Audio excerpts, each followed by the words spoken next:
Vamos saber mais um tiquinho dessa história? Ai, o que será que Queridinho vai aprender mais dessa vez? Quem será que Queridinho vai apelidar? Quais os nomes será que surgirão nessa nova sequência de histórias? E a gente vai assim. A dona Satisfação Imensa era tímida, professora de português. De estatura média, saia preta, blusa branca, sapatos de salto baixo, diadema preto no cabelo, olhar tímido, andar tímido, sorriso tímido, voz tímida. Mas 3 vezes por semana ela lia histórias e poemas para todos os alunos.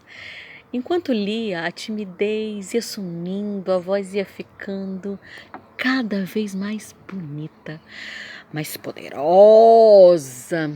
A turma ia ficando cada vez mais extasiada e mais impressionada também com aquela professora que sabia ler histórias e poemas como ninguém.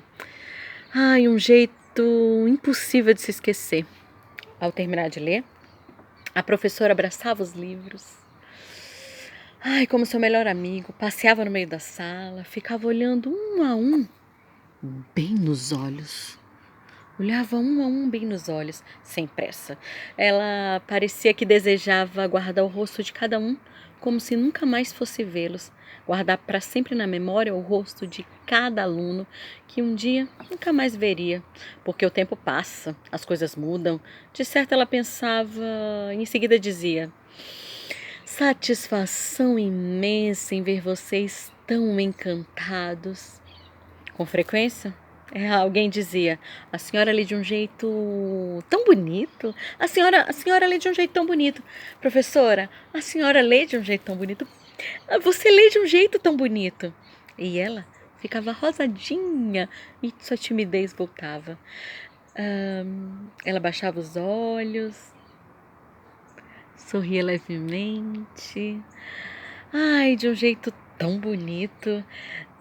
O livro, ela dizia, o livro foi escrito de um jeito bonito.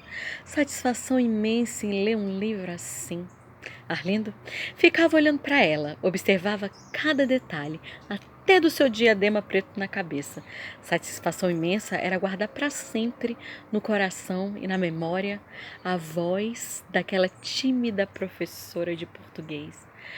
E Arlindo também, ao mesmo tempo que ele se impressionava com as palavras, ele ficava apaixonado pelas palavras e por quem as dizia. Mas tinha uma pessoa que ele achava um pouco inconveniente. Então ele olhava para ele e sempre ficava um pouco aborrecido. Era o: me empresta sua caneta? Era o colega mais folgado. Em falta de desconfiômetro, ele era doutor. Me empresta sua caneta? Quase toda hora. Levantava com preguiça, bocejava.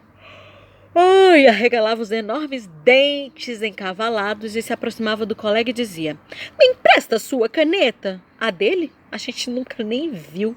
Ninguém nunca viu. A dele não existia. Arlindo tinha de vontade, sabe de quê? Ele sabia que era feio isso, mas ele tinha vontade de dar um soco na boca do: me empresta sua caneta? Pois é, ele tinha vontade de dar um soco na boca do: me empresta minha caneta, me empresta sua caneta. Talvez ele até desentortasse aqueles dentes todos. Era uma vontade muito grande, mas ele sabia que não podia fazer isso. Até quando ele se controlaria ao ouvir: me empresta sua caneta? Olha o amigo dele: me empresta sua caneta? Aí ele ia pedir a opinião do que bosta. Magro e desengonçado, sempre de boné azul no cabelo, tudo ele dizia: que bosta! Mas que bosta! Se o assunto fosse profundamente sério, ou uma doença grave, a morte de alguém, ou qualquer coisa, ele dizia em voz bem alta, resumindo tudo que pensava o seguinte, falando: que bosta! Mas que bosta! Mas que bosta! Ia perguntar o que ele achava. Então Arlindo resolveu perguntar o que ele achava da vontade selvagem, da vontade vergonhosa. Ele sabia que não podia fazer isso, mas ele queria saber o que ele achava se ele desse um soco na boca de: me empresta a sua caneta? Que bosta! Era sensato, quase um filósofo. Então logo não respondeu, mas disse como? Que bosta! E assim, queridinho seguia sua vida, pensativo no que ia aprender a cada momento de sua vida. Mas tinha uma pessoa que ele gostava muito, que ela fazia assim, ó, faz comigo. Com uma cara bem surpresa. Chamava Vamos que Vamos. A Vamos que Vamos. Deixa eu mostrar ela pra vocês, antes de eu contar pra vocês imaginarem. Olha essa carinha. A Vamos que Vamos era uma menina de pele negra, sempre com um brinquinho de ouro pequeno no rosto, uma menina inteligente, de um sorriso arrebatador, também era a mais falante. Em matéria de fazer valer uma ideia, ela era doutora. Ai, vamos que vamos! Ai, vamos que vamos! Tudo animava ela. Vamos que vamos! Vamos que vamos! Podia ser uma coisa boa, uma coisa ruim que ela estava dizendo como? Vamos que vamos! Convencia todo mundo. Qualquer ideia que ela julgasse boa, ela sabia defender e espalhar, a fim de que cada ideia que surgia esfregava as mãos uma na outra e dizia como? Esfrega comigo. Faz comigo? Você faz? Vamos que vamos! Ai, vamos que vamos! Tudo pra ela era uma felicidade. Todo mundo esfregava as mãos umas na outra quando ela pedia. Todo mundo se animava. Todo mundo a seguia. Vamos que vamos! Era a menina mais espalhadeira de ideias que Arlindo, ou queridinho, conhecia. Mas tinha uma também que ele achava um pouco chata, que era vão morar no Rio de Janeiro. Era uma menina metida, de nariz empinado, a todo instante comentava que a família estava cansada de viver naquela cidadezinha que não tinha IT, que a família estava tradicionalmente pensando em ir embora, que tinha berços, que era tradicional. Daí ela terminava sempre dizendo a mesma palavra. Vou morar no Rio de Janeiro. Arlindo imaginava que a turma inteira pensava. Ele imaginava assim. A minha turma deve pensar, já vai tarde, sua entojada, vai depressa com esse berço, com essa vontade de morar longe no Rio de Janeiro.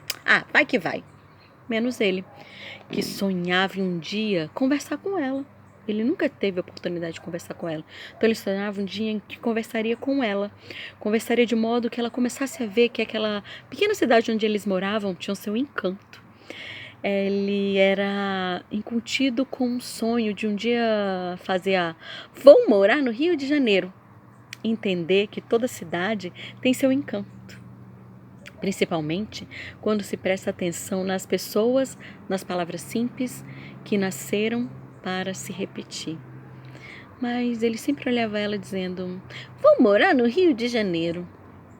E imaginava na sua cabeça e pedia para que ela criasse um pouco mais de consciência. Tinha uma que era quem? O de artes. Viva a imaginação! A diretora era a dona de dizer, estamos conversando. Agora eu não posso falar, estamos conversando. E ele repetia isso para vários amigos quando ele não queria dizer nada. Estamos conversando, estamos conversando. Estamos conversando. Na sala de aula, o filho da costureira, bordadeira, ria sempre baixinho, radiante da vida.